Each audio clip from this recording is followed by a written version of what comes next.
Siz yetishmovchilik nimaligini bilasizmi? Hech uyingizda nonga pul topilmagan vaqt bo'lganmi?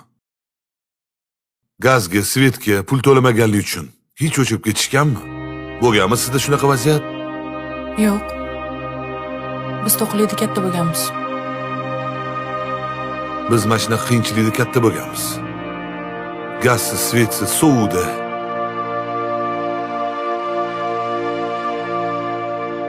Qorni to'qqi, qorni och bilan nima ishi bor deyishadi-yu. O'z kunini o'zi ko'rayotganlarni qiyinchiligichi. Og'riqlarni bilmaysizlar-da.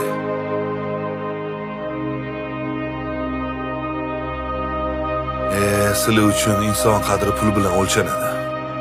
Pulimni bermayman deysiz. Menga desa boshingizga qo'yib yoting.